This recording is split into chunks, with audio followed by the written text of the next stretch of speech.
and welcome to another episode of the M42 Adventures podcast. I am your host, Rick Trimmer, and today I have a special guest. She's actually been on the podcast before. She was on in the very beginning. It's my wife, Gina Trimmer. I asked her to be on because what we are doing here at M42 Adventures is we are working with people to try to get them on all these different adventures that we're doing around the world. And my focus, which I'm a mentor in our online community called The Genesis, is travel and finances. And so I asked Gina to come on today to talk a little bit about that and how women perceive M42 Adventures, how travel and finances are seen from her purview.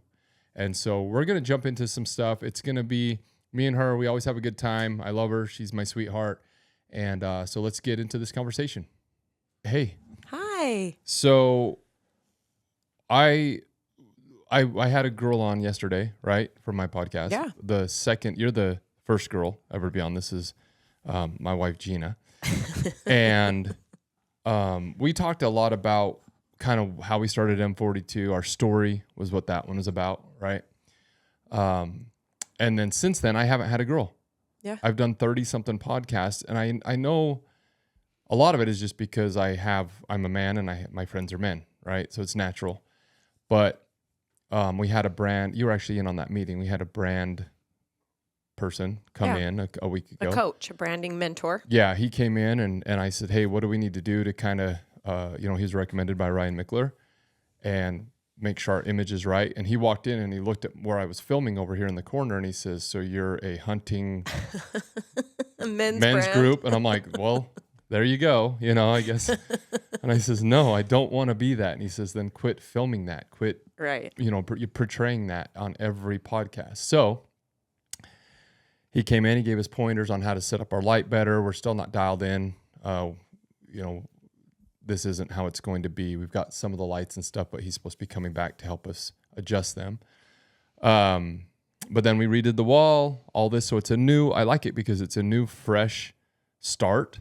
We want to make sure that people know that we are for men, women, and youth. Right. We just did that firearm experience.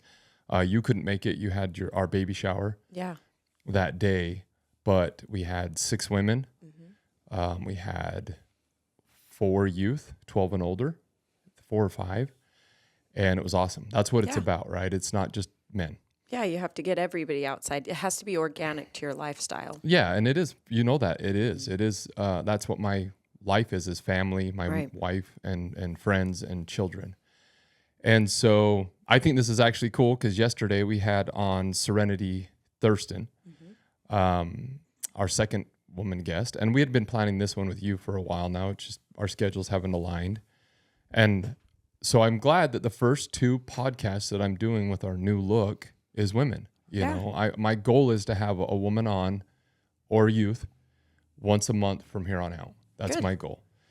And it's hard too, because like you say, your mindset, just like what you're saying, your mindset is now shifting. Your subconscious, whether you think about it or not, you're thinking about hunting. You're thinking about what I'm interested in. Exactly. You're a man. You're thinking about those kinds of things. So like yesterday when you were going to interview Serenity, you were like kind of pitching. Nervous. Yeah. You were like, what do I even talk about? Where do I, and I'm sitting here saying, okay, this is what you need to ask. Yeah. You need a perspective like this. You need to, you need to get in the minds of women and help them understand what she's trying to talk about. Right. So you're just naturally not that way. It's just like if I have a guy on, I'm not just going to be like, how do you hunt? What gun do you like? What bow do you shoot? You're like, it was like when I was on Blood Origins podcast and he's trying to talk to me about hunting. And I'm like, well, one time I went and I was in my Uggs and I was in these cute jeans from Nordstrom's. And he's just like, what? Yeah. And I noticed that yesterday. I told her that. I says, I'm nervous about this. I says, I haven't interviewed a woman besides my wife. And it actually, Ricky said at the end, will you turn my audio down just a hair, Ricky? Gina's a little loud. A little bit up, maybe. Up a little more. Yeah, there. Test. That's probably where it was. Maybe just down a hair. Down just a hair. Pull this away. No, it's my own voice. But I told her, I says, I'm nervous about this. I've never interviewed another woman. And it was really good. Ricky even said, I says, how was that? And he says, that was cool. Sounds so dirty. I've never interviewed another woman. Well, yeah. And it was cool because it was enlightening. We talked a lot about like relationships and the struggles she went through. And, it's cool because I'm trying to interview her like with her adventures and her, what's up?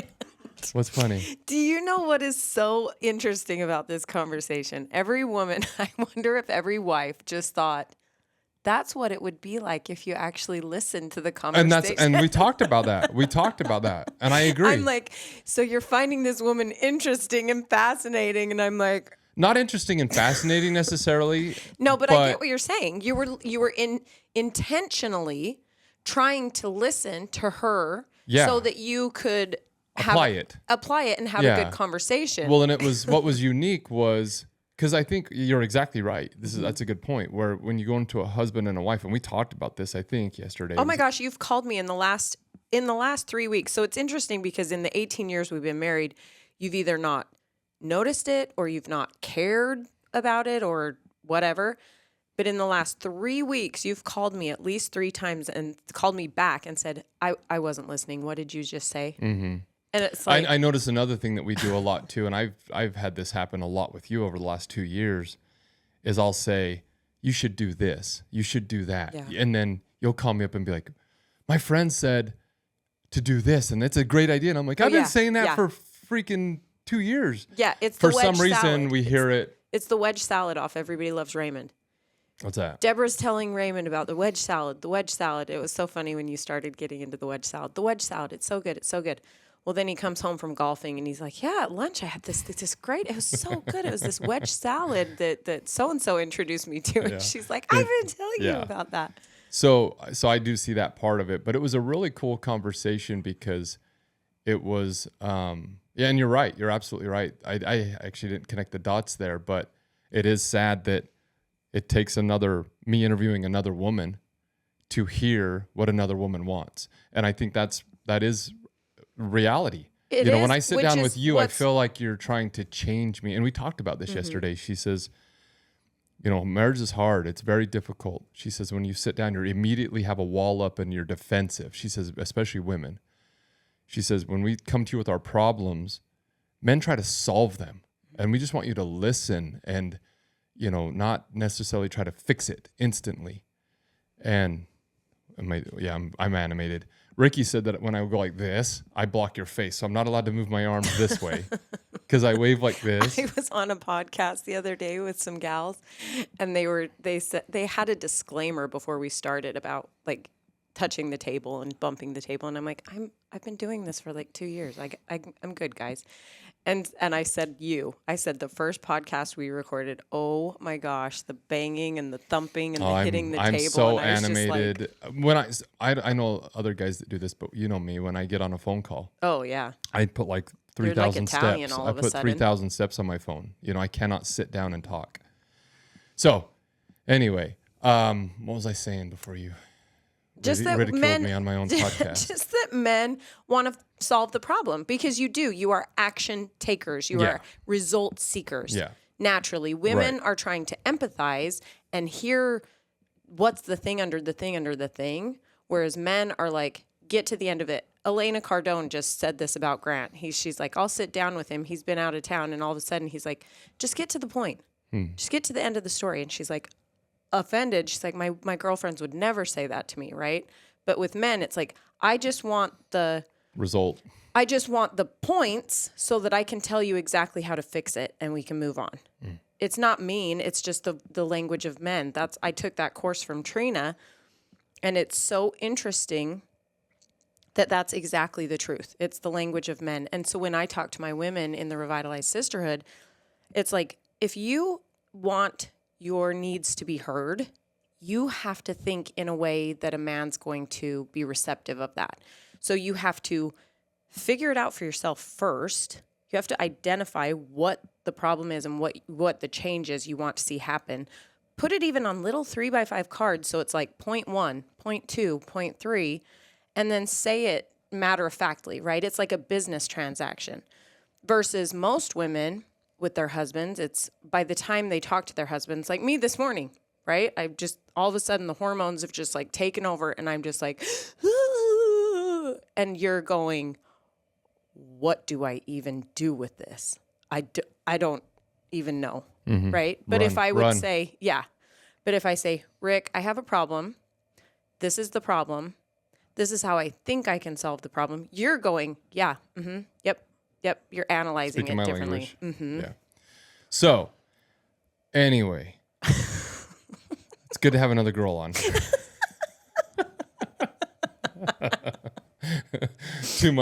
Let's say I have a timer going to my 9-minute point. I'm glad I have another woman on. I'm glad you're here in our new studio. So basically, the reason I wanted you on, I have a reason, right? And if it's this is again, we'll get drugged into another long conversation, but I was talking to these guys about women that we could have on here, and I'm sitting there trying to think, who are these amazing women I know? And then I'm like, my wife. I was going to say, how long before you thought my wife? It was a minute, and I wasn't, because I've had you on, but it's also hard for me to, I don't want it to look like I'm just defaulting to something that's easy. It's like, hey, my wife will come on here and we can get a woman in the seat. Well, but it's like your resume, is, so with M42 Adventures, this as good as anyone. You've been there through the beginning. It's to get people outside doing things, right? Get off the screens, go on adventures, build a community like you're doing with your women. And the two things that I am mentoring in the Genesis, which is our online community, is travel and finances. Right. And I think you know as much about that as any woman, that I know of or could think of.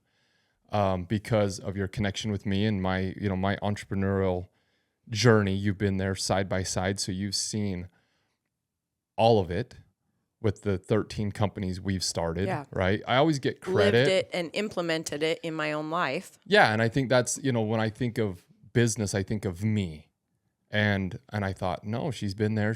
And I want to hear that side of that, And so this podcast, the purpose of this podcast is a few fold.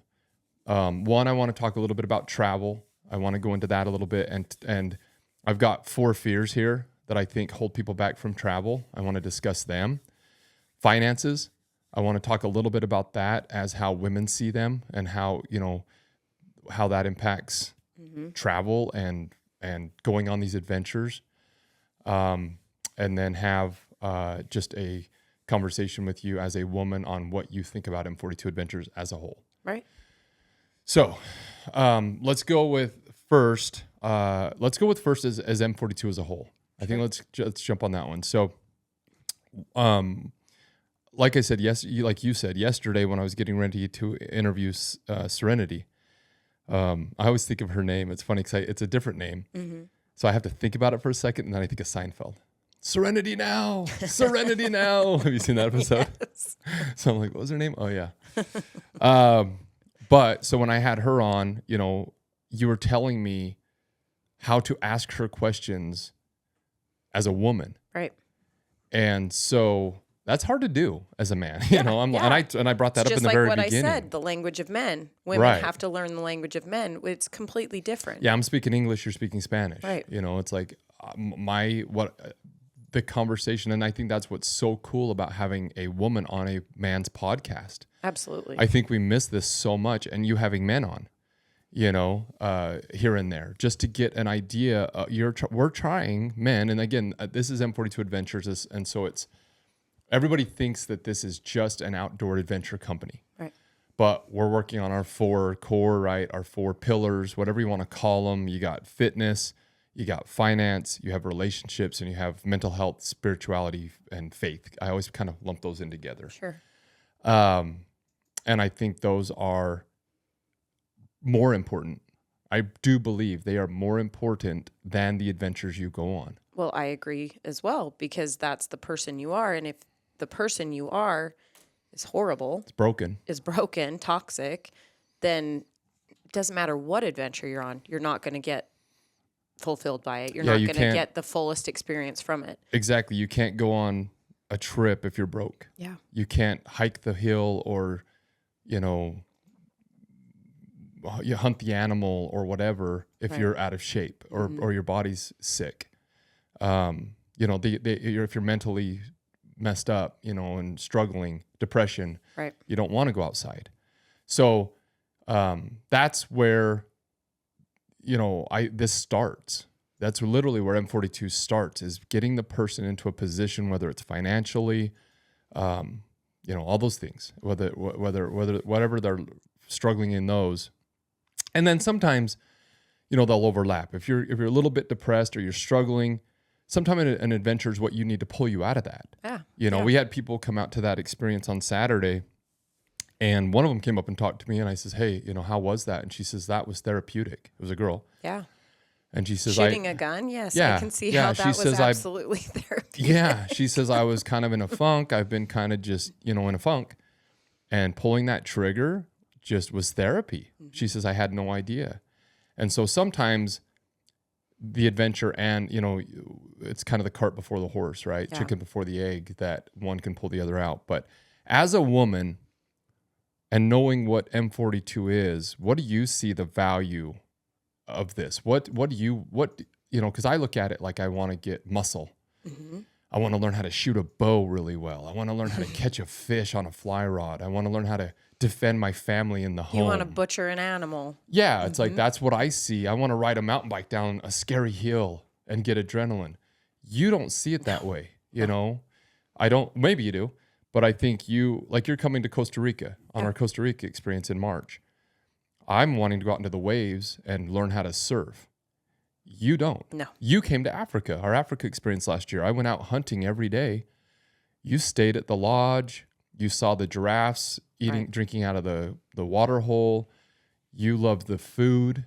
You loved the helicopter ride. You really loved the orphanage. Yeah, the people. Mm-hmm. That's the difference of this. It's like you like taking pictures of the animals. You don't want to kill them. Right. And that's beautiful. I don't have a problem with that. So walk me through what you think M42, how do we, and I guess maybe not what you think, but how do we speak the language of women? Yeah, I really want to do that. This is first step. Having a branding mentor come in and let you know that this is because it's the same as me. It's why I asked you to be on my podcast so that we could talk about M42, is because everybody that I talk to about it says, oh, it's a men's hunting. I thought it was a men's hunting community. I'm like, well, no, So first I want to get back to what you said is I actually had this conversation with the new ladies in the Revitalized Sisterhood last night. Was one of the gals said, when does it become, she says, does anybody else feel way overwhelmed? When does it stop feeling overwhelming? And I said, do you know what's interesting about that is we all feel it. You're not wrong. What do you mean what feels overwhelming? Life? The sisterhood. Being new to the sisterhood. Oh, okay. Sorry. So in this, that's okay. In this specific scenario, being new to the sisterhood and all of the information, and this is all what it is. Same with M42. This is very new. This is very overwhelming. How do you run the Mighty Network? Yes. Mighty Network it's a platform. You have to figure it out. You have to, and it's jump online, into reading books. So how do you get out of your comfort zone and just talk to people? How do you engage? That's scary, right? And I said to her, what's interesting about that is it's never going to feel comfortable. It's never going to feel not overwhelming. The difference is you're going to learn tools and tricks that will help you each day, like change your mindset around what that looks like. Instead of thinking, oh, this is scary and overwhelming, I have anxiety, you're going to learn how to think of it as, this is an adventure. I'm making new friends. This is really interesting. I'm learning new things. So your foundations, like you say, your 4 pillars, your foundations are changing as you're in here doing these things. So for us, it's mindset work. And I think that's the same for you as well. I think we have very similarly aligned movements. So you're changing your mindset. You're changing so for someone who is, say, I'm not nervous about walking up to strangers in public and talking to them. That's totally comfortable for me. We do it too much. We're annoying. Yes. But I have to step into someone else's shoes and realize that that is mortifying to some people. Mm-hmm. So same with you going and getting in the ocean and surfing. That is mortifying for me. That even just snorkeling, you know, every time you've taken me snorkeling, I have to like really convince myself that I'm not going to die.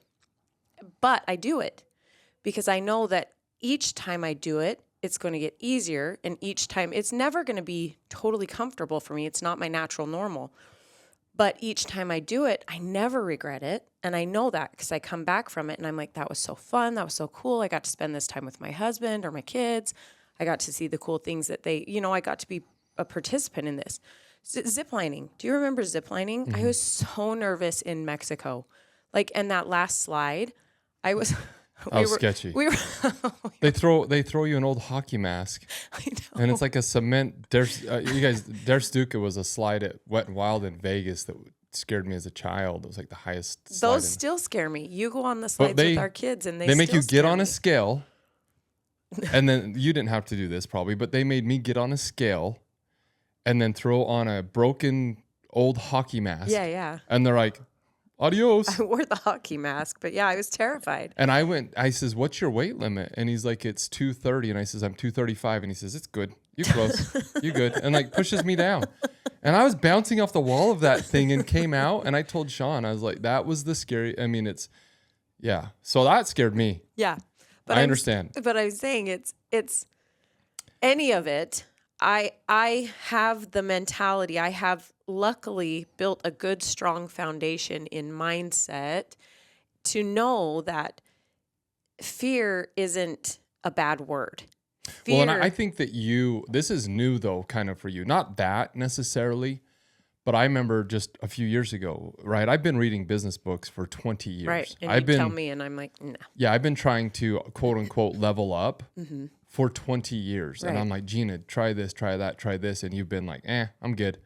I'm good. I can't ever learn math, you know? And I'm just still out there something clicked in you. And I think what clicked was you're trying to become a teacher. You're trying to become a professor. And you automatically think, well, if I'm going to teach these women, I have to learn it. But it's been really cool for me to watch. Because I look at it and I'm like, I know what Revitalize is giving you by helping people, but I don't think you see what it's giving you by reading all these books and doing all these things and being a student. Right. So I think your mindset has changed from a couple of years ago. If I would have said, you know, come snorkel, which I had, you're like, I'm good. I don't need to do that. And now I say, hey, come snorkel. And you're like, you know what? I'm going to push myself. I tell my girls to push myself. I'm going to be that. What was it I said yesterday that I said it was changing things around the house. Find your happiness. If something's bugging the crap out of you, change it. Do something about it. Yeah. And I never had. We've got a rug in our living room that we've had for 20 years, and it grosses me out. And I'm like... You did it while I was gone, you sneaky little bugger. Rug. Yeah, I come walking in, I got a new couch and a new rug, and I'm like, what the hell just happened? Next time you leave, you're going to come back to a new house. Yeah. The washer and dryer was pretty new. Yeah. But it's, I was watching this thing when you were talking about that. It reminded me, I've been watching this special on Elvis. Mm-hmm. And he sang for a long time, and then he stopped for a while and started doing movies. And then he wanted to get back into singing. For like 7 or 8 years, he stopped singing. And he was terrified to go out on stage that first, it was a 68 special, they called it. And he was terrified. And his manager came in and he says, okay, it's time to go out. It's televised in front of a live audience. And he says, I can't do it. And Bruce Springsteen was a guy they were interviewing about that. He was the guy talking. That feeling. Well, he was on the show just as an interviewee of it. Sure. And he says, nobody understands. He says, everybody thinks that we're just comfortable. Mm-hmm. Like we're just going to get up on stage and we just sing and it's nothing. He says, it's terrifying. And he says, I think if it's not terrifying, you're not pushing yourself. Yeah. He says, I actually got to a point where I wasn't real nervous, but I was doing these small shows. I was doing it the same way. And he says, my manager came to me and says, we need to do this big show. It was in St. Paul, he said, Minneapolis. And he says, it was huge, just like an arena or something different. I don't know. And he says, they came back and grabbed me and says, okay, it's time to go on. And he says, what the F did I get myself into? This is too big. Right. And he says, I've been touring forever. This was my life. This is what I do. But he says, that was another level. And I was so scared. Mm-hmm. And he says, and I went out and I did it. And like you said, that's where the growth happens. Yeah. You know, and so I want people to realize that M42 Adventures is levels. You know, like people who came out to the pistol course. That was nerve-wracking for me the first time I did it with Chase. Yeah. And so when we explained it at the beginning, we're like, listen, we have 35 people here. There's all different levels. You know, Castle was there. He's shot a 9mm pistol, 10 shots in his life. And he was nervous. Right. And so we put them down on the end. We said, you know, we're going to put less experienced shooters down here. We're going to put more experienced shooters up here. And then Chase spent more time down there. Mm-hmm. Here's your grip. He went with my mom, and my mom was holding the pistol low, and she was missing the target. Like we were 21 feet away, and she's hitting around the paper. And Kendall says, yeah, I'm not sure. Do you see the sights, you know, and or what's happening? You see the target, right? Yeah, we're both just like, what's happening? And Chase comes down, and a pistol has like a natural place where your hand goes up against. Well, she was holding it like 1.5 inches low, so it was bucking. Yikes. And he says, scoot your hand up. Right. And he taught me that too. Yeah, so she scooted her hand up and starts nailing it. Mm-hmm. And she was like, that's awesome. She says, I've been around guns. You know my mom. Yeah. She's been around guns her entire life. And nobody stopped and corrected that. And she's never been to a pistol class. Mm-hmm. And she says, wow, that was that little tweak. But that's what I want people to realize is, you know, Ricky was there. He's here in the studio. My first thing that I said at that experience was welcome to an M42 firearm experience. This is our first one. And I already want to commend everyone here for signing up and doing. Yeah. So many people. I had Renz texting me yesterday saying how he's been trying to help some people change their lives. Mm-hmm. And he says they don't do it. And it's infuriating. I know where this is going. He's like, Rick, how do you deal with like trying to be this cheerleader and this person who's trying to change people's lives, and you can see exactly how they can, and they don't do it? And I says, that's being a parent, Renz. Renz isn't a parent. Mm-hmm. But you can go to your son and say, man, if you didn't do that, your life would be better. Oh, and my gosh. Still going to do it. Yeah. So do you think, is there a way to, that being said, like you said, with coming to Africa, you came a different way. You bought the spectator photography package. Right. You didn't buy the hunter package. Costa Rica, you're buying the companion package, not the surf package. Right. So I want people out there to realize that we can cater this. Yeah. You know, one thing we're talking about is an all women's pistol course, because it's probably a little, I don't know, is it nerve-wracking to be with men? Yes, that's the reason I went to Chase's that was all women. Is I didn't want you there. I didn't want, you know, that extra pressure of... You want to make friends? You want to mingle with women? Yes, I wanted, and it was awesome. There's some really amazing ladies there, but there's just something about, if you're not here, it's like when we go traveling and I'm running the GPS. Oh, geez. I screw it up all the time, and you get so mad.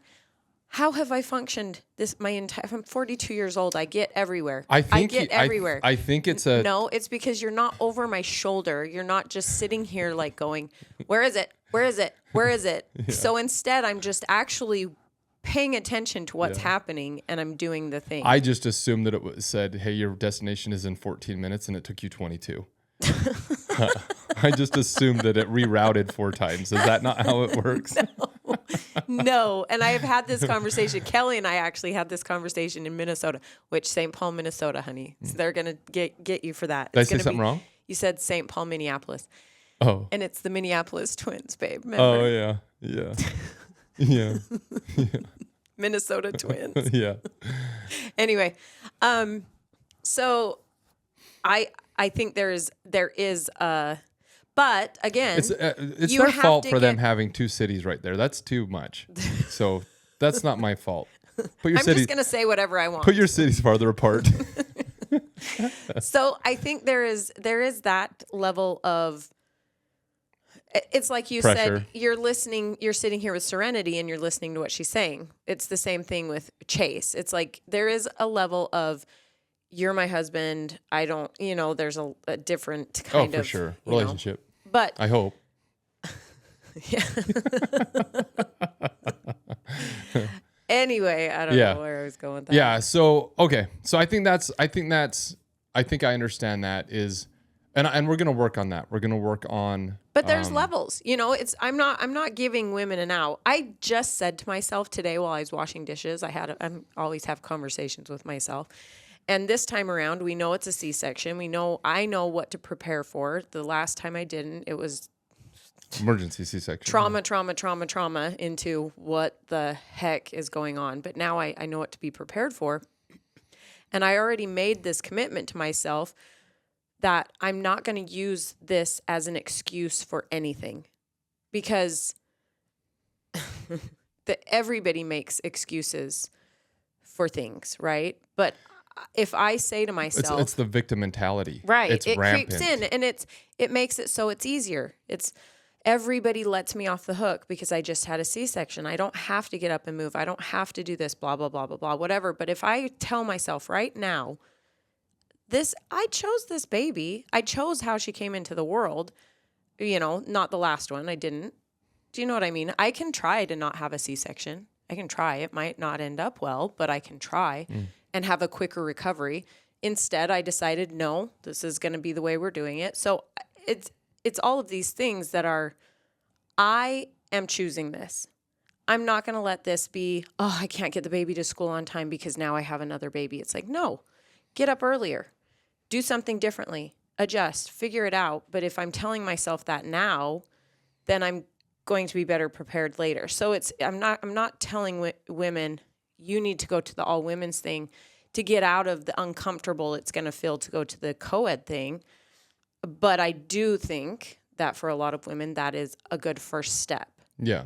But you do have to level up and push yourself past that step. It was amazing. We had Shaylin came, Brandy came, Layla, Amanda came, and they killed it. Yeah. Like Chase said, usually women are better shots. They don't overthink it. They just, he just said they do very well. And once he fixed my mom's grip, she was smoking it, Yeah. And so it was very cool for us men. It was cool for us to see, especially when... Did Amanda outshoot Ryan? Oh. Everybody outshot. Didn't Ricky? Did they not? Like, not to be rude. Ryan, I'm sorry. I didn't mean to bring that up. Dude, it was... I just wanted the Amanda. It was hilarious because in the beginning, me and Ryan, I'm teasing him in the beginning, and I went, when I go silent... You're in trouble. Like, he would shoot and he turned around and I'm like, it's not worth picking at anymore. Yeah, I'm like, dude, maybe the sight's off. Like, I started helping him. Like, when I'm being nice, that something's wrong because I thought he was gonna cry towards the end. But no, he was good. But yeah, she's good. Good. She outshot me.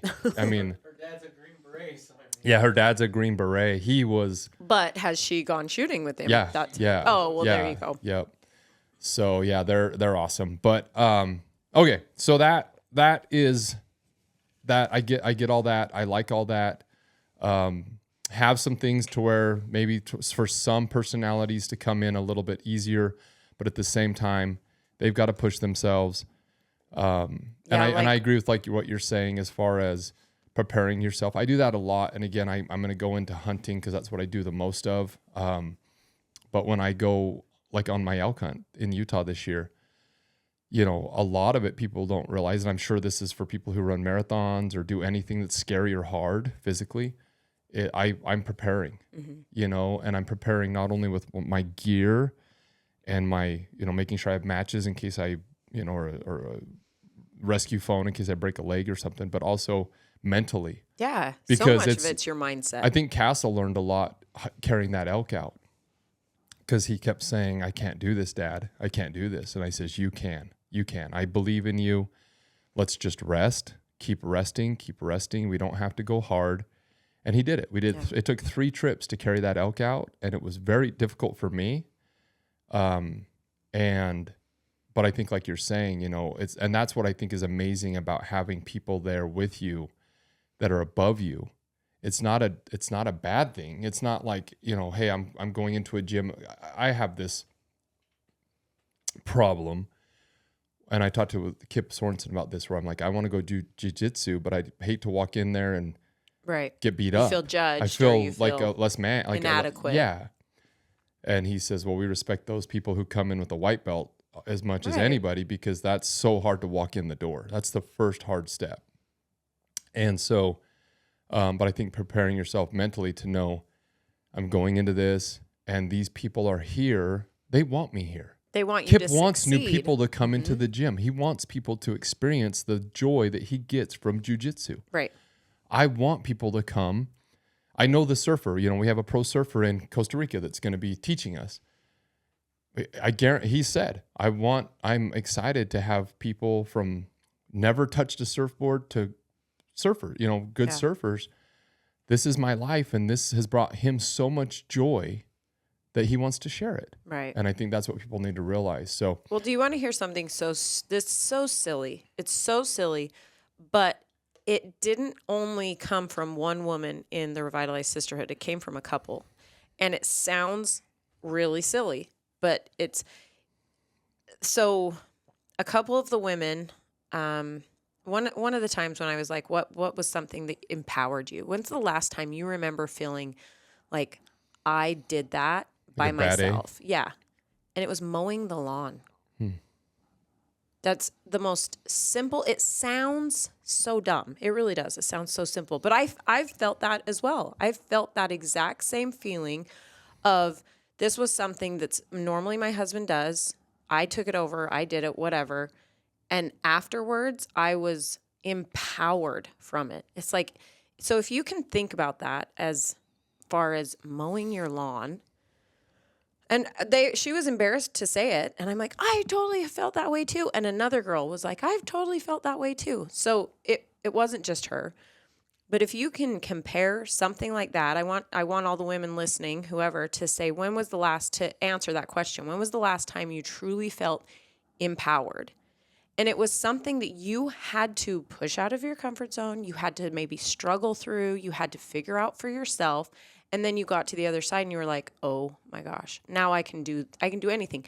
And it's in those moments that when fear kicks in, that you need to remember those moments of hard, lots of them are big things like grief, like you've lost someone or having a baby or sickness or whatever. You have been through something hard before. So whatever's in front of you should look like an adventure now. Fear doesn't need to be a 4-letter word.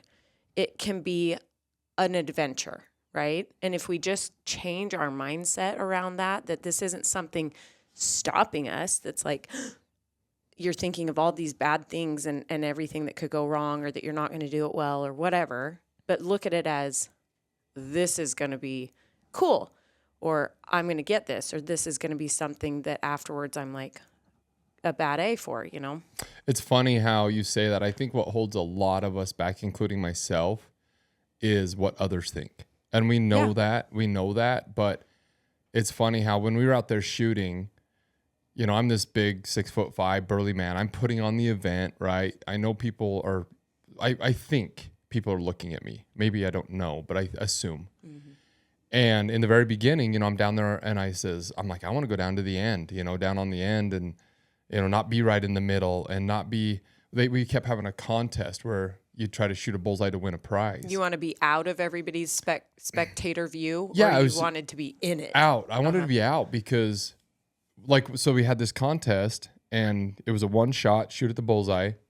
And Chase is like, hey, we're all beginners. There's no, just do your best. We're not judging. It's just a fun game. And they says, who wants to go first? And nobody would raise their hand. Nobody. Both groups. Yeah. Even with the second group was like 16 men, And I thought, this is hard. It's scary. I know what that's like. And I went first on the first one. And I got up there and I was nervous. Yeah. And it's funny because the only thing that changed from me shooting down on the end table where I had been shooting the most of the day and having a good time and no pressure was now I have 15 people staring at me, watching me pull the trigger. And the second time they says, who wants to go first? And I'm like, I'm going to wait just a second longer. And Castle went first. Not the second group, but the second time we shot. And I was like, proud of him. He says, I'll go. I think if people can, this is something I'm working on, we all work on, but if you can try to say, this is for me, this is my journey. Yes. This is my shot. I'm pulling the trigger. And these people behind me, I always think about this when people are giving talks like in church or anywhere. And, when you're up there giving the talk, you're scared to death. I had to give some eulogies the last few years for my grandparents, and it was the hardest thing I've ever done, probably. And when I get up there, I think 99% of the people in this audience are praying that I have a good experience. They're praying that I do okay. And if I didn't, they're okay with it. Yeah. And that's what I think people need to realize. There are some people who want you to lose. Yeah, and those absolutely. people are just punks. But I guarantee when I went up there and shot that shot and there's the 15 people behind me, they're not like, I hope he does a horrible job. They're like, they're just like, cool, Rick's doing it. On. Yeah. Well, my mom said something to me in high school that stuck with me. I don't know if it's high school or junior high, but anyway, she said, everybody is way too self-centered. Yeah. To be thinking about you. Yeah. You think they're thinking about you, What's but that? nobody's Have thinking you heard that about you. saying that says in your 20s, oh, I love that. You're worried what is it? I don't know. You're worried what in your 20s, you worry what everybody else thinks. In your 30s, you worry something. And in your 40s, you realize they were never thinking about you at all. Yeah.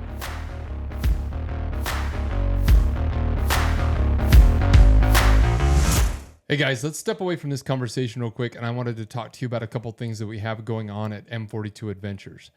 First and foremost is the Genesis. That's what we're putting all of our effort into. This is an online community. We actually have 75 members at the time of this recording, and it is growing very fast. We're very excited. We have, I think, 5 or 6 mentors in there teaching everything from finances, travel, mental health, relationships, motorcycles, self-defense, firearms. I mean, we got a lot going on in there, outdoor cooking. So these are professionals in this field. This is people who have been doing this for most of their lives that are going to be teaching us about these different things. And we're adding more all the time. So check out the Genesis. It's free for the month of December.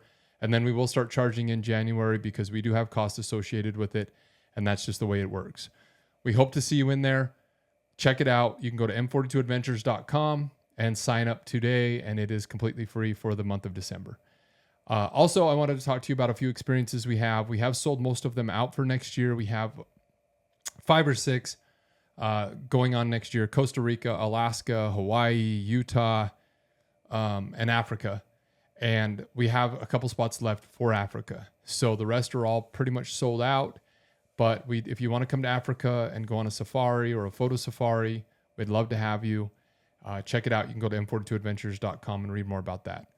That's what we got going on. We're excited. We're excited to go into the new year, and we'll be start our second year in business. We've got a lot of big things planned. We got some really good giveaways going on.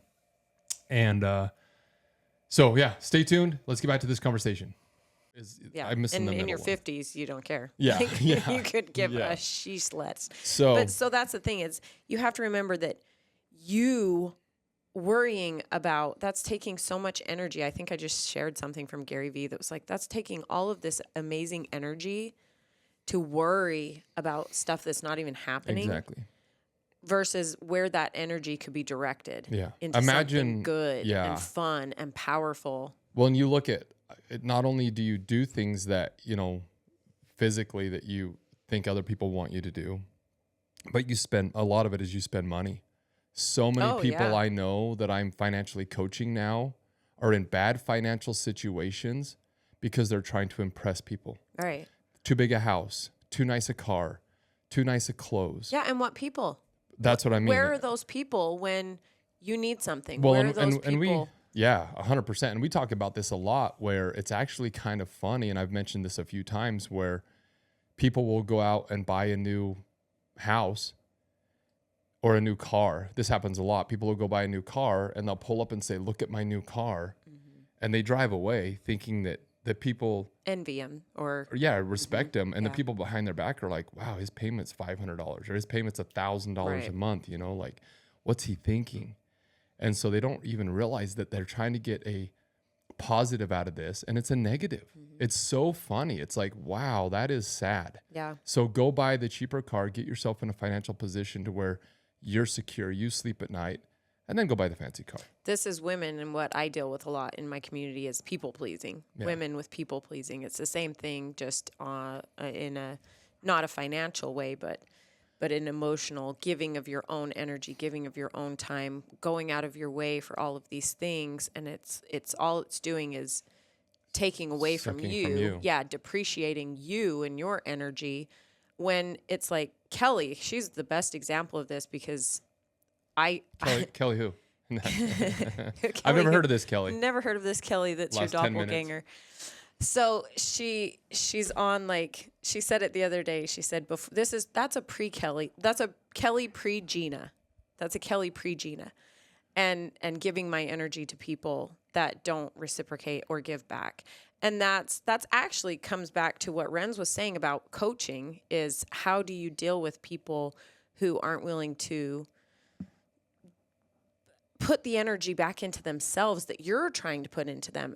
And do you remember that retreat? It was one of the first couple retreats I went on. And I sat at the airport and I was just so exhausted. I had just a retreat hangover, just burned out because I'd just been on the whole time. And I had this breakthrough epiphany of, I am done giving my energy to people who are not willing to give themselves that same energy, not who are willing to give me the energy. I have enough of that. I can do that. But people who are not willing to put that same, match my energy in themselves. Mm-hmm. And that's a boundary I created. So with women, it's these people-pleasing things that we've been conditioned to do, that we find our worth. And this is a financial thing, is we're not able to go and create a paycheck that says you are worth this amount of money. Here's how many zeros you're worth, right? This company says that you're worth this. So women have to figure out ways. Yeah, well, yeah. So it's like stay-at-home moms. Yeah. Have to figure out a way to show their worth, to show their value, when really it's in all the things they're doing, but it's That's not. got to be exhausting, to be fair. It's like a man can easily come home and say, this is my value. Yeah, absolutely. I bought this house, I bought this car, I bought this food. This is my value for a woman. Yeah, and the world has put a number to that value. Yeah. Versus, think about breastfeeding a baby for 3 years. Mm-hmm. Yeah. That's an enormous amount of value, but nobody puts that kind of, they don't relate that or equate that to that's $15,000 worth of value. Well, you're eating a lot when you do that. Shut so up, you probably idiot. $800. I'm probably in the red. yeah. I don't think the baby's sucking enough as well. But yeah, I get your point, and I agree with that. Let's jump. I want to touch these on these other subjects. We can talk forever. So I want to talk. I think this is a good way to lead into, instead of going into specifically finances and specifically travel, I'm just going to go through my 4 fears because it touches on the financial one. Mm-hmm. So basically, as we talked, M42 Adventures is trying to get people outside doing these adventures, and mine are travel. My things that I'm coaching inside the Genesis are travel and finances. Right. And so with travel, you've been to 69 countries, right? 68 countries, just like me. You've helped me, been along with the ride of starting all these businesses and what it's taken to get here. I think people don't realize what, we were watching Clarkson Farm yesterday, right? Right. And it feels like when you watch that show, anybody who hasn't watched that, go watch Clarkson Farm on Prime. And it's about Jeremy Clarkson, who's trying to become a farmer. Mm-hmm. And he's got 1,500 acres, a huge, start because he's rich as a celebrity. And he wants to get into farming, and every episode is problem after problem after problem. And it's funny because I think a lot of people probably watch that and think, man, this is annoying. This is frustrating. And I watch it and it makes me feel better. Yeah. It makes me feel good. And I last night I said, you feel seen. No, I feel like it's not just me. Yeah.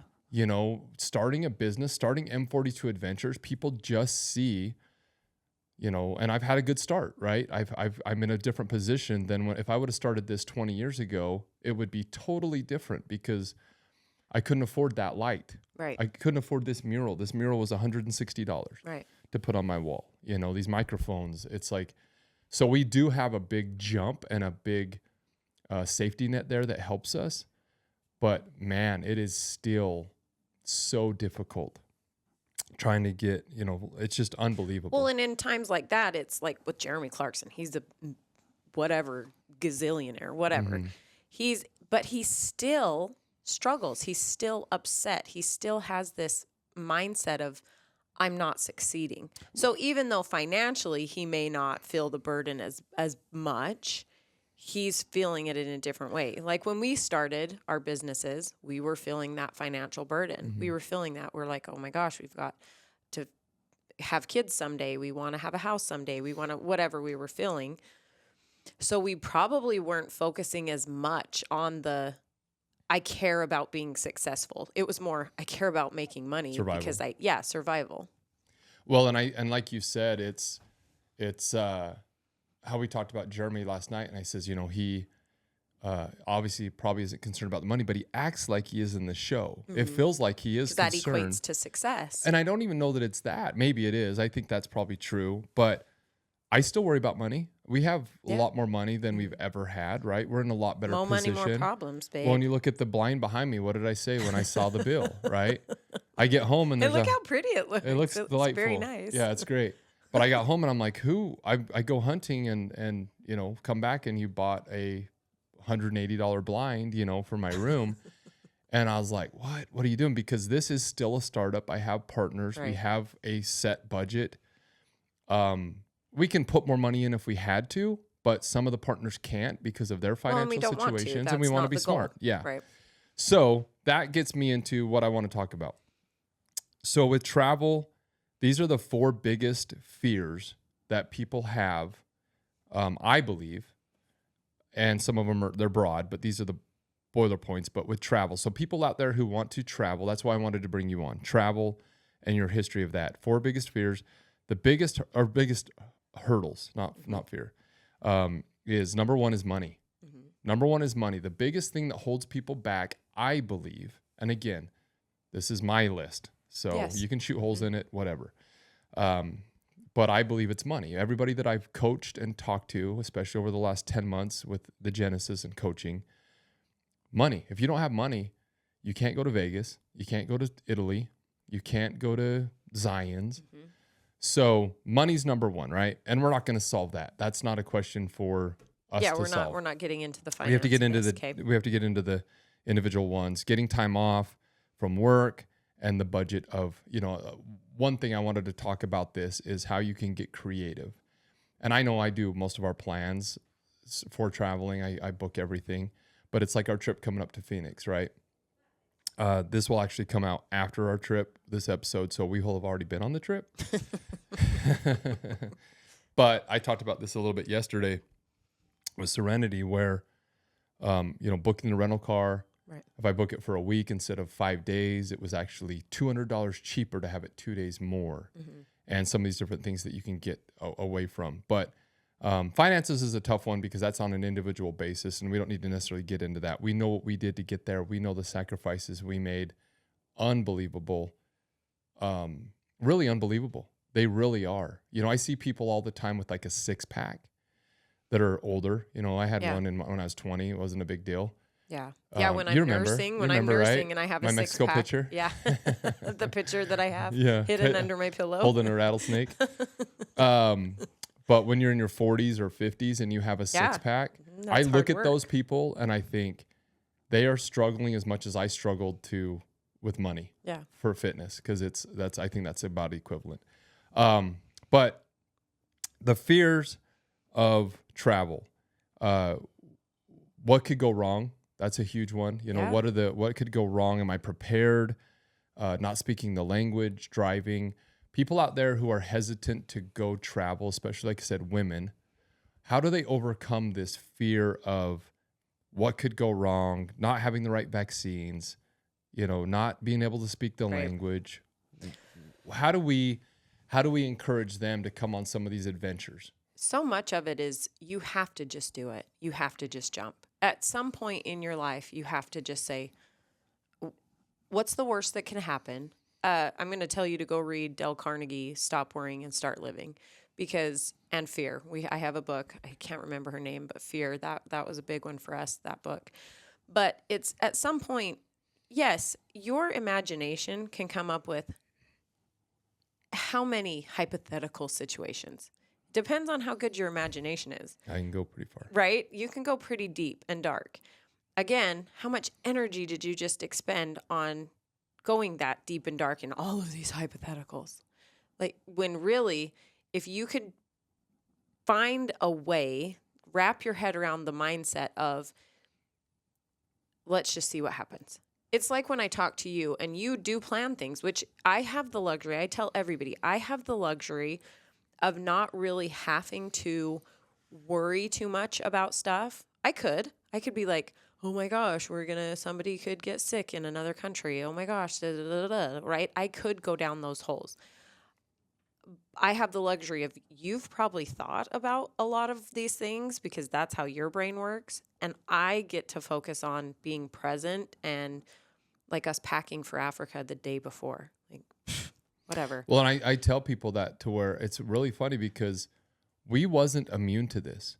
Now we look at it as a fear and we're like, oh, please, but right. No, 8 years ago. Yeah, when we first left, I remember being like, Gina, we bought a one-way ticket to France, Paris. Yeah. Wrong airport. Good I had nothing to do with that. The one that's one time I planned something. Yeah. The one and only. I says, hey, why don't you help me? I'll book the rental car. The husband changing the diaper wrong. I'll book the. I'm like, oh, weird. We're at the wrong airport. I don't know how that happened. This isn't my kid. Yeah, I booked a rental car and I said, make sure we fly into this airport.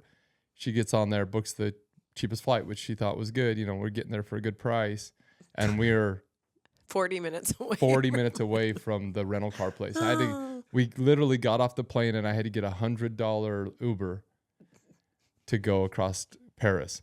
But and then we got stuck at a toll because we didn't speak English, right. and we couldn't. I mean, there's so many things. I want people to know that your fears are valid. Yeah. Your concerns are valid. It's okay to worry about speaking the language. But most of them aren't going to kill you. Most of it, like, what's your worst case scenario? And that's the point. And usually when we get done, look at what we're talking about. We're laughing, and it's hilarious. There's only been 2 times. I thought about this today because I knew what you would. I figured what you would ask me. You don't know me. I do. I figured there's only been 2 times where I think that was a valid concern. And I mean, we got through it. It was fine. What were they? The 2 were being in a country and having a medical problem, which they have hospitals. We never had that. No, New Zealand. Oh, it wasn't my like back. a scary thing. Yeah, my it back. wasn't, but it was debilitating, and it was affecting our travels, and it was so frustrating because I knew that at home it would be like, go get an MRI, get a cortisone shot, you're fixed. Yeah. But in New Zealand, and it wasn't even a third world country, it's New Zealand. Here they are saying, in our entire country, we have 2 MRIs. Okay, well, we'll go to them. No. The process is you have to see this doctor for 6 months, and they're pumping your stomach full of ibuprofen 800. They won't even give you anything stronger because they're like, oh, you Americans. They kept saying this too, and it was really irritating. Oh, you Americans just want your drugs. And it's like, okay, you'd rather pump my husband full of ibuprofen 800, putting holes in his stomach. Hundreds of them. Oh, they were giving them away like candy. Yeah. Take more of these. I'm like, you're putting a hole in his stomach when really he just needs something stronger. Oh, you Americans and your drugs. It's like... Which I understand what they're saying. We do have an epidemic here, but at the same time, I'm not that. No, yes, I'm not going to abuse these. I was crying. Acupuncturist. Remember, Oh, yeah. So what people... we went out kayaking. Yeah, in Hawaii. No, on our way. No, it was. It was first. It wasn't bad then. It wasn't. That's what I mean. What really did you in was in New Zealand. Yeah, Hawaii was Wet and Wild. Oh, that's right. It was Wet and Wild. We went to Wet and Wild, and I forgot that I was only like 37 then or 38, but apparently that's too old for some of those slides. And it was sore. It was hurting. Remember, I left my wallet. I left my wallet in Utah. We flew to Hawaii. Oh yeah, your mom had to. And Grandpa Roy overnighted my wallet. That's right. To Hawaii. So that's the thing. It's like, so that's what I want people to know. We have all these stories. We traveled for 8 years. We have hundreds of stories of leaving our wallet in America we on didn't our have way. Birth certificates to go to Africa. We had to reroute an entire. Yeah, that cost me $5,000. That was rough. 10 cost us a lot more. Yeah, it was 5. It was about 5. Well, I guess we if had I to ever reroute if I ever get the all safari, the but I didn't. But anyway, so I want people to know that these fears are valid and there's concerns, but don't let it hold you back. Right. That's the point of this is it's never been insurmountable for us ever. Right. And what's funny now is it's just like anything in life where we've been doing this for 8 years now. We just went to Africa. We went to Turkey, went to Florida for a couple days, then to Turkey, then to Africa for 3 weeks. We packed the day before. Right. We pack the day before. People, it's like I had. And you always say, "Go to the store and buy it." And I hear you say that, and I'm like, "Wash your freaking underwear in the sink." Well, and I know it's different for women as well because you guys need like take lotion and different things, that might be a little bit tougher. A guy, I mean, I can live. Oh, the first time I tried to buy something in France, it's called douche something, and it was body wash. I was trying to buy shampoo. Yeah. This was before Google Lens. Yeah. All of the things we have now, it's like. Well, and that's what I was talking about yesterday. You have Google Maps. I saw this one where you can put sunglasses on now. No. And you talk to me in Spanish, and it translates it into my ear to English. That's cool. It's crazy, some of the technology. And so that's what I also want people to realize is there's apps, there's products, there's and so even much different from when we started. Right. Oh, completely. 8 years ago, it's completely. Google Lens, me doing laundry 4 years ago, you know? Yeah. I had to Google what machine it was, what country I was in, get the manual, see if they had it in an English version, figure out what cotton looked like or cold water, whatever. And now I just hold it up to it. It says wash, rinse, repeat, whatever. Exactly. And so and the other thing I want people to realize is that's why M42 Adventures exists, because us, we have done these things. So when we go to Costa Rica, we're the training wheels. We've spent months and months in Costa Rica. Right. We have planned this out. We've got it to where, that like our Africa thing, we went with we were going to go on a safari, and I was texting him, asking him what I need. And finally his last text was, "You're being annoying. See you in a year." Yeah. Quit 9 months. We'll see you in 9 months. Quit. This was the old Africa. This was years ago. Yeah, this was 10 years ago. This was 7 years ago. Mm-hmm. And we got to Australia. Perth. And we went to the airport, and they said, "Where's your original birth certificates?" Which they just got rid of two or 3 years ago. Yeah, you don't need that anymore. But they missed that, and we missed out on a trip of a lifetime. Right. And it cost us thousands of dollars. We just took 21 people to Africa. No hiccups. Yeah, some people got delayed on some flights because of weather, but that's, God, we'll say. But that's again why we're here, is we are alleviating a lot of those concerns. That's the point of this. It's the training wheels. Mm-hmm. It's having someone holding your hand. Right. It's having that guy on your back when you're jumping out of the airplane, right? Right. I know how to do Mentors. this. Yeah, you don't have to do this. Right. I'm going to help you so that the next time you come, you feel like, hey, that wasn't so bad. I can do this. And I always tell people, if you're nervous, don't start out with Africa. Oh, yeah. Start Same out with Vegas. Finances. Exactly. Same with finances. There's a way to do anything you want. Oh my gosh, I cannot stand it when people say, I don't have the time and I don't have the money. Right. That's a lie, because we all have the same amount of time. It's what you're prioritizing to do in that time. You may sleep in. I get up at 5. So I have 3 hours ahead of you that I'm using to do whatever it is I'm doing, and you choose to sleep. I think the number one thing, and I really believe this, I think the number one difference that I have seen in my life of people who are successful and not are how efficient they are. Yeah. Not even Women, more time. be the CEO of your life. But it's like, I have a to-do list right here in front of me. Yeah. Everything I do, Rick, you can probably laugh about this, but everything I do. Yeah, you have a checklist. Everything. I'm going to the cabin Friday. I have a checklist for the cabin Friday. And that's what I think the number one thing that holds people back is efficiency. Yeah. You know, it's not that you don't have the time or the money or anything like that. Like you said, we all have the same amount. I think it's just some people get and discipline, some people and get discipline. 10 things done. You know, it's like we go hunting, right? I go hunting a lot, and we'll hop out of the car, and this is my dad's pet peeve, and I won't throw the person under the bus, but there's people that come with us, and we have planned. Everybody's got a friend like that. We've planned, we've prepared, we're ready to go, so that when we get to the place we're hunting, we hop out, we throw on our packs, we grab our gun, and we start walking within 2 or 3 minutes. Right. And we have those people that show up and they're like, "Where's my binos? Wait a minute." And it takes them It's Hayes every morning. Yeah. Castle and I are sitting in the car, and Hayes is on he's ready. Right. He's sitting on the couch with his backpack on, his coat on. He's ready he's to late go. to the car. And every time we start heading out, and he's like, "Oh, I need my chapstick." Yeah. Oh, I need my, And so that's what I look at is it's like we all had the same amount of time from when we left our houses to when we're starting to go hunt. Right. And some people just don't get done. And there's people better than me. It's funny because I'll show up and I think, man, I'm doing very well. And then Cody, my brother's next to me, and he's got like his pocket labeled chapstick and this pocket labeled this and that and the other. And I'm like, whoa, I could even go further. But then he is very good at, you know, he's very good at reaching the objective of getting an animal like the Robs because they're efficient. And so I think that's a big thing that people need to work on. And with women, I call it being the CEO of your life. So say a stay-at-home mom.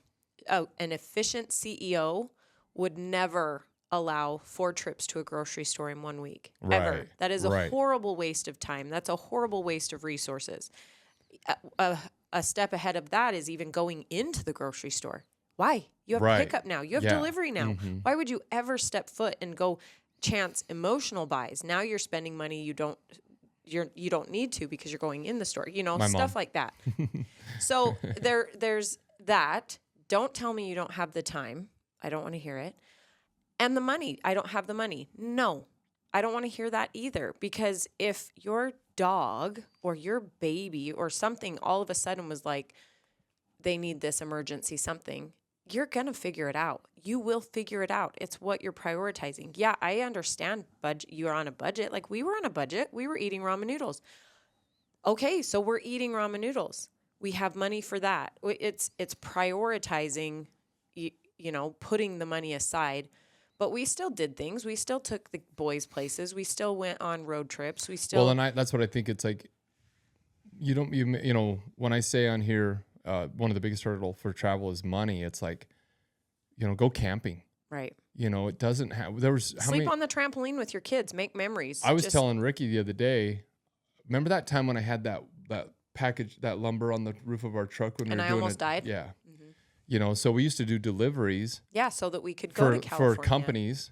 Mm-hmm. I owned one of them, but then also Titan. These other companies, we'd reach out to them and they'd say, "Yeah, I got to, you know, take some posts down to Vegas," and they'd buy our gas. Right. So you can get creative and things like that. But we're running out of time here. I've got a couple more, but the other ones are taking kids. I hear that a lot. You know, it's hard to take kids traveling. It's hard to be single and travel. It's hard to be old and travel. Yeah. And I just said there's workarounds. Yeah. You know, it's different. I was using the example yesterday with Serenity of I think it's off, Ricky. Of Brent and Elaine. Yeah. Who are on a 40-something day cruise right now to Antarctica. And it's not even their first one. No, but he said, he's like, we're out of shape. You know, we're old. We need a doctor. The cruise ships have doctors. Yeah. The cruise ships have their food. The cruise ships have their planning. That's what works for them. And so that's what I love is that we know how unhealthy he's getting the last few days, few months. He's struggling with some health issues and they're still going hard. Yeah. But it's changed. You know, they used to go on road trips. Now he can't sit in a car. They used to go, you know, hiking. Now they can't hike. And so that's what I encourage people is like you said a while back in this episode, take your excuses and find solutions. I cannot stand, it's like my pet peeve when I have people that I'm talking to and I say, we need to do this. And they're like, we can't because of this. We can't because of that. And I'm like, I just feel my blood start boiling. Right. I don't want to hear your I can'ts. Figure out why that's it. Why it's the rug in the living room. Right. If this is annoying me to the point that every day I hate my house and I Yeah. can't stand being there, it's making me a horrible person because I look at this stupid rug. It's like, okay, $70 will fix that. How much it was? Yeah. Shoot, you told me 40. I did not. Shut up. Yeah. And then the Anyway. other thing are planning and logistics, you know, Yeah. and that's the other thing is, I know that can be a very stressful Yeah. thing. It's very, You might end up at the wrong airport. yeah. But that again is why M42 Adventures is here, is to take away, alleviate those. So, we'll wrap up here. I wanted to thank you for coming in. I appreciate, this is one thing that I don't think, I give you enough credit for. And we talked about this yesterday, you know, having a spouse who, is up for anything. You know, I think that's a big deal. I think that's not anything. Well, a lot. And I think that that's a huge deal, you know, is. Yeah, your support system. Yeah, well, and I don't realize how valuable that is I've just had it, you know, for 18 years, right? So, but having somebody that says, when I say, I literally, I could say it on this podcast right now, guaranteed I could say, hey, you know, I wanted to surprise you. And I think we should go to, you know, Iceland in a couple weeks. And I guarantee, wouldn't you? I mean, you're pregnant right now, so you'd say the doctor won't let me, but yes, I know that I could come to you and say, hey, we should go do this. And you'd be like, that sounds cool. That's actually on our bucket list, to go to the airport and just show up and just pick a flight. Yeah. But Not and pack I know for it and just go. And I know that you're down for that stuff. And so I appreciate that. I encourage more people to be like that too. And if you're, like you said, if you're nervous, but your spouse wants to go do it, have confidence in them to have it figured out to an extent. Right. You know, if your spouse comes to you, or plan it together. That was another thing. We get most of our Date nights. fun and date nights is planning trips. Right. You know, people don't realize how. Watching the shows. And I used to try to surprise you. And then I read a thing that says you get like 10 times more satisfaction out of the anticipation of the trip than the actual trip. Because you know, trip's 5 days, but if you're planning on it for 3 months, you get joy out of that for 3 months, right, instead of 5 days. And so I encourage people to put something on the calendar, whether it's going, you know, to Atlantic City, going to, you know, Zion, going to Vegas, some little staycation. Get it on the calendar. Get it on the calendar, and then try to make it cool. Like, you know, we went up to Zion, we stayed in a wagon, right? Yeah. Just something different that, you know, our little boys, we have 3 little boys, they thought that was the coolest thing in the world. So we stayed in train cars the other day. Get out, you know, try to, if you don't have the money to go to Italy, fine. Figure out a way to, you know, go out camping in a tent and cook a cool meal in a Dutch oven. Right. You know, just mix it up. Be like, I'm going to cook. Make it an experience. I'm going to cook my wife a People 3-course pay meal in a Dutch oven. To go stay under canvas. Yeah. Hundreds of dollars. Right. Like We a did. lot of money. Not under canvas, but one of those. But we did. I'm saying that one wasn't so bad. But Yeah. I mean, if that's you taking a tent, that's the same thing. That's people are and coming out here and that's paying what a I lot of mean is money just for put a these tweak in it. experiences. You know, one of my favorite things to do back in the day, and I think I did this with you, was camping in the back of my truck. Yeah, we went, remember Panguitch, and we almost hit that deer and died. Yeah, and then we did it up with Mike, remember, up elk hunting. We did it up there, I remember one time, or Jeremy. Oh, yeah, you and I went up with Jeremy. Up in the back of the truck, you know. So, but it's like, that's fun. You go get, you can buy these inflatable mattresses. Oh, it's way better now. Back then it was an old mattress that I got at DI. Yeah. And they have these new mattresses that will fit the bed of your, you know, fit the contours of your truck bed. Right. And it's like that. It's just something so simple that your wife would probably be like, that's cute, you know? And I'll speak to the women on this. Well, men too, because I do. Same thing. I have women in my community that they don't have the support of their husband. So it makes it hard to be on this journey. Or same with the men in the Iron Council. They don't have the support of their wives. And a lot of that is these people are coming to these communities or listening to Ryan's podcast or listening to my podcast, trying to get into their wife's mindset, trying to get into their husband's mindset.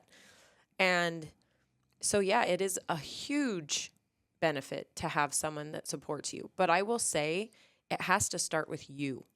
You have to manage your mindset and you have to manage your expectations.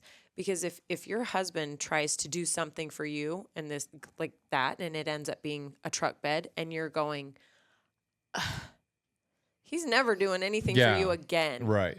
Same with emotions. Like your husband tries to come to you and tries to talk to you for the first time ever, and you're like, you get defensive or mad at him, whatever. He's like, I'm never talking to you again. Yeah, be open-minded. Right? You have to manage your mindset, your expectations. Travel with kids. We're not going to the Louvre in Paris. Well, and I like that you said that, because that's something that, they should sit down and say, listen, let's try to get off our screens. Let's try to get outside more. What are your interests? What's the goal? What are your interests? And it's like, man, I think it'd be fun to camp in a truck bed. And the wife might say, that's a little much for me. Yeah. I'm open to something. Put them in a hat and draw them out. Let's do one of those tiny homes in, Moab, know, Right. and then it's like, okay, we can compromise. And so I think that's a good point, where if you're doing this journey with somebody else, get them involved. Sit down and plan. And then what I would do is find out not only what you could do within a few months to really get I've always found that when I start changing my train of thought to where, hey, I remember when we said, hey, let's travel long-term. Let's quit, retire, and travel for the rest of our lives. And I remember sitting down, that took me 2 years from when we really said we wanted to do it, 2 more years to figure out how to even do that. But sit down and say, in the next few months, let's try to go do this. Let's go to Vegas. Right. And get a room. If you go to Vegas Sunday through Thursday, the rooms are dirt cheap. Right. Totally different. Don't go on the weekend. And then put something out there on the horizon that's maybe a year or 2, whatever your budget will allow. Don't go put a big old vacation on a credit card with high interest. I do not recommend that. But put it out there, kind of like Jarrett did, right? They put something out there about a year out and ended up going and doing something amazing. But I really think that is so healthy for the husband, the wife, the kids to say, hey, in 2 years, we're going to go on the trip of a lifetime to Bali. And that's why we're not spending on McDonald's right now. And you're exactly right. That's why we're not. That's another good point. It's the whole family comes together. We call them board meetings or family meetings. And you sit down and you get their input. It's like, what would you like to do? You hear their goals, what they have in their minds. And so their expectation can meet up with your expectation. You're bridging the gap. And if you say, hey, honey, you're spending about $1,000 a month, and I encourage people that if you're tight on money, track your money. Right. You cannot do anything in life unless you're tracking it. Calories, money in and out, calories in and out, whatever that you're struggling with. And then go to your wife and say, honey, you're spending about $1,200 a month. I'm spending $2,500 a month. I think I could probably cut mine $500 if I make these couple changes. We got rid of some subscriptions. Right. You do the same. And in a year, we could go to Bali for a week as a family. Does that work? And is that worth it to you? Yeah. And she may say, no, I'd rather just hang out here. And it's like I said, now we know. You always have the time. You always have the money. Mm-hmm. It's what you prioritize. Yeah. Okay, well, I think there was some good stuff in there. Somewhere in there. Yeah. Hopefully, you guys use a shovel and dig it out, will you? Yeah. I appreciate you coming in. Like I said, I wanted you to come in and I think we live an amazing life. I'm proud of us. It's one of those things where Serenity was really cool yesterday, wasn't she, Ricky? She kept saying, "You're inspiring me." I need to worry about this relationship? No, but it was just cool to hear. Men don't do that as much. I think us men are proud, and we are afraid to. I don't know. I just haven't had men be like Ricky does. To be honest, Ricky always says, you're inspiring, and I appreciate the time you give for others, and he builds me up.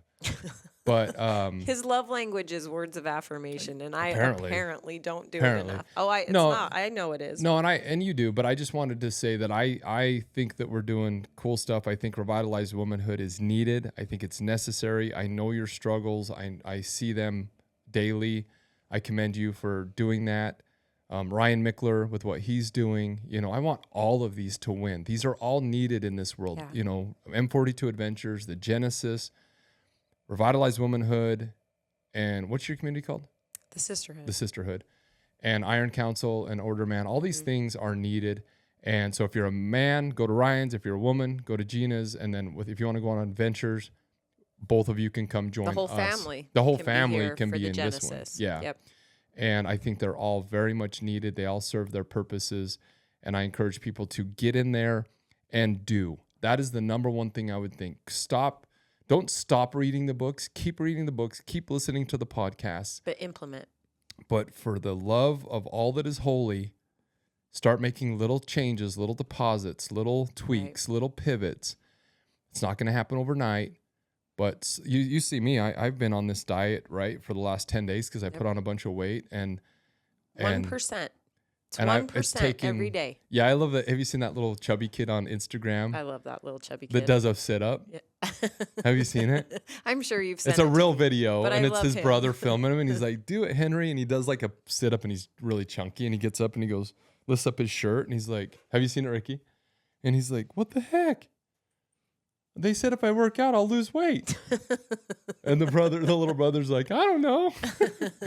But it's like, you got to do more than one. But that's the biggest thing that I see lacking these days is change your habits. Oh, yeah. People think that it's just going to happen. Yeah. Okay. You can say, I want to travel. I have this kind of, we're going to go on forever and ever and ever. Yeah. We got to wrap it up. You can say, I want to travel. Okay. And finally, I said to this gal, after 2 years of you saying you want to travel and me saying, okay, get your passports, get your this, here's your checklist, right? Da, da, da, da, da. You haven't finally, I just had to be like, you haven't traveled. When is it? You have to put a deadline on it. You have to put a timeline.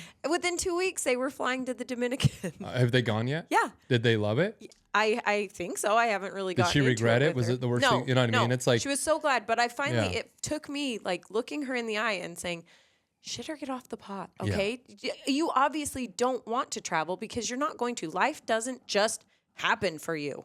And I think that's what you have to make it happen. I think that's what good mentors are. You know, we've talked a lot about this. I'm going into this field or this. Yeah, I'm not the hold your hands tight. I'm going to get you to do it. I'm a little bit more like that, but I'm going to change. You know, it's like I said with my financial in the Genesis, my Zoom call the other day. I said, if you don't do this homework, I will not coach you. Right. You know, like I am here because you're not respecting yourself enough for. Why would I respect it? Yeah, I don't need your money. I don't need. You know, I'm here to help you as a person, and my time is way more valuable than any money you can give me. So I'm here to sincerely help you change your financial life. Right. And if you don't do this homework, you obviously are not ready. Call me when you are. I'm not saying I'm leaving, but I'm leaving you for now. And I think that's what people need is those kinds of mentors that say, okay, book the trip. Yeah. And so that's what we're here for.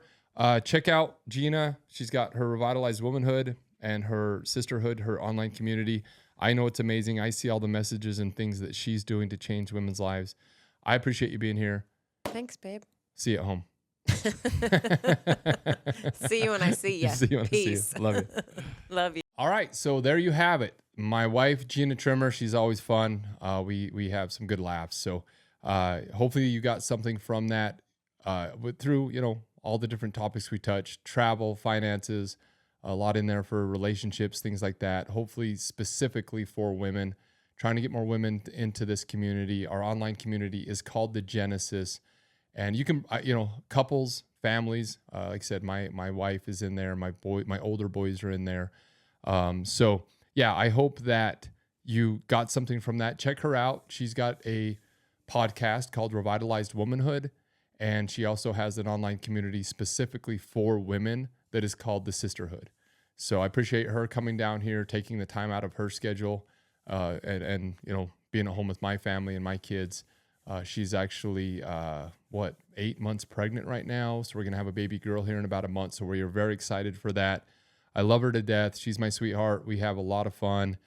We built an amazing life together, and hopefully, others will, you know, be inspired by that. And we are both here genuinely to try to help people live the lives that they want to, and also for us, me and her, to level up and to interview and to meet amazing people and keep reading books and listening to podcasts ourselves to level up in this life and become better people. So hopefully you have a great weekend, and we'll catch you on the next one.